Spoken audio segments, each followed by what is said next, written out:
Hello guys. तो स्वागत है आप सभी का एक और नए वीडियो में जहां हम बात करने वाले हैं एक धमाकेदार एनिमे के बारे में, सोलो लेवलिंग। मेरा यकीन मानिए, ये एनिमे न्यू जेन एनिमे के बीच एक मास्टरपीस है। अभी तक इसके 2 सीजन्स आ चुके हैं। सीजन 1 में 12 एपिसोड्स और सीजन 2 में 13। और भाई, इसका स्टोरी इतना इंटरेस्टिंग है कि आप लिटरली हुक हो जाओगे। तो सीट बेल्ट बांध लो और चलो निकलते हैं इस कमाल के एनिमे के सफर पर। तो बिना टाइम वेस्ट किए स्टार्ट करते हैं एपिसोड 1 से। एपिसोड स्टार्ट होता है एक आइलैंड से जहां कुछ हंटर्स बड़े बड़े एंट क्रीचर्स से लड़ रहे होते हैं। हम देखते हैं कुछ मेज टाइप हंटर्स मैजिक से अटैक कर रहे होते हैं, कुछ हीलर्स अपनी टीम के लोगों को हील कर रहे होते हैं और कुछ लोग तो लाइटनिंग स्ट्राइक से पूरी आर्मी उड़ा रहे होते हैं। लेकिन ये एंट्स इतने पावरफुल हैं कि कई हंटर्स यहां मर जाते हैं और कई तो बहुत बुरी तरह से घायल होते जा रहे होते हैं। फिर हमें पता चलता है कि यहाँ एस रैंक हंटर्स भी आ गए हैं। और भाई, ये लोग नॉर्मल हंटर्स के कंपैरिजन में बिल्कुल मॉन्स्टर्स होते हैं। दोनों एस रैंक हंटर्स मिलकर एक बड़ा एंट मार देते हैं, लेकिन जैसे ही वो गिरता है और भी ज्यादा एंट्स आ जाते हैं और वहीं से शुरू होती है एक मैसिव फाइट। फिर एक फ्लैशबैक के थ्रू बताया जाता है कि 10 साल पहले दुनिया भर में रैंडम पोर्टल्स खुलने लगे थे, जिसे हम डंजन्स कहते हैं। इन डंजन्स के अंदर रहते हैं डेंजरस मॉन्स्टर्स, मैजिक बीस्ट।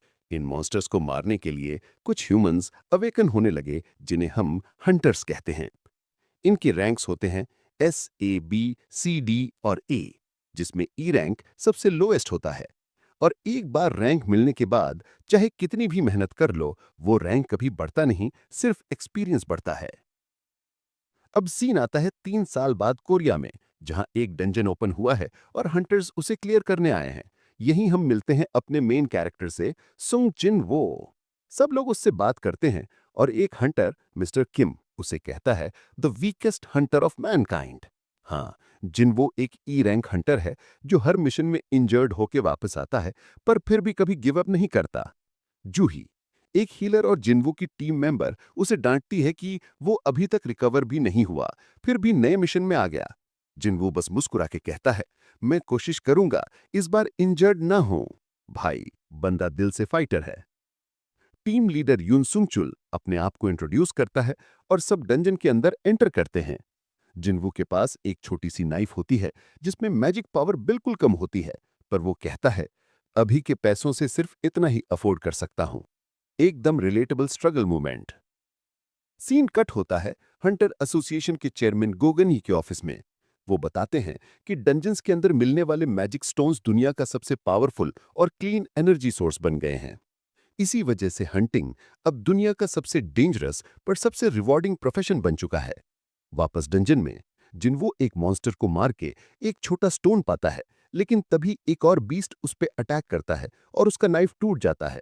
जूही उसे हील करती है और वो फिर भी फाइट करता रहता है, बिल्कुल लास्ट तक। लेकिन टीम को डंजन में एसेंस स्टोन्स बहुत कम मिलते हैं। सब थोड़ा डिसअपॉइंटेड होते हैं। तभी एक हंटर चिल्लाता है, गाइस, यहाँ एक और केव है। और सबको पता चलता है ये एक डबल डंजन है। लीडर कहता है कि रूल के हिसाब से हमें हंटर एसोसिएशन को रिपोर्ट करना चाहिए, पर कुछ मेंबर्स जैसे मिस्टर किम और बंगशी कहते हैं कि अंदर चल के देखते हैं, शायद कुछ प्रीशियस मिल जाए। वोटिंग होती है, 6 फेवर में 6 अगेंस्ट, और अब डिसीजन जिन्वो के हाथ में है। वो सोचता है, माँ का ट्रीटमेंट, बहन की कॉलेज की फीस, मुझे पैसा नहीं चाहिए पर पैसे की जरूरत है। और फिर वो अंदर जाने के फेवर में वोट दे देता है। और उसी के साथ शुरू होती है उसकी किस्मत बदलने की कहानी। टीम अंदर जाती है। वहां बड़ी बड़ी स्टैचूज होती हैं और एक बड़ा सा किंग स्टैचू। एक टैबलेट पे लिखा होता है, कार्टन टन टेम्पल। जूही डर के कहती है, जिन्वो, वो बड़ी स्टैचू हमारे तरफ देख रही है। जिन्वो कहता है, तुम इमेजिन कर रही हो। पर तभी दरवाजा बंद हो जाता है। एक हंटर भाग के बोर खोलने जाता है और एक स्टैचू उसे एक ही स्ट्राइक में 2 टुकड़े में काट देता है। सब पैनिक कर जाते हैं। जिन्वू सबको चिल्लाता है, सब झुक जाओ। और किंग स्टैचू की आंगरों से लेजर निकलता है और चारों तरफ डिस्ट्रक्शन, स्क्रीम्स और केओस। जूही रो रही होती है, जिन्वू उसे प्रोटेक्ट करता है। और बस बस यहीं पे एपिसोड एंड होता है। If I had one more chance. तो गाइस, ये था सोलो लेवलिंग एपिसोड 1 का ब्रेकडाउन। आगे क्या होने वाला है, क्या ये लोग डंजन से जिंदा निकल पाएंगे, ये सब हम देखेंगे नेक्स्ट पार्ट में। अगर आपको ये वीडियो पसंद आई हो तो प्लीज लाइक जरूर करना, कमेंट करके बताना कि एपिसोड का सबसे बेस्ट मोमेंट आपके लिए कौन सा था और शेयर करना अपने एनिमे लवर दोस्तों के साथ। Thanks for watching. मिलते हैं अगले वीडियो में। तब तक के लिए आरिगातो गोजाइमास। जापान।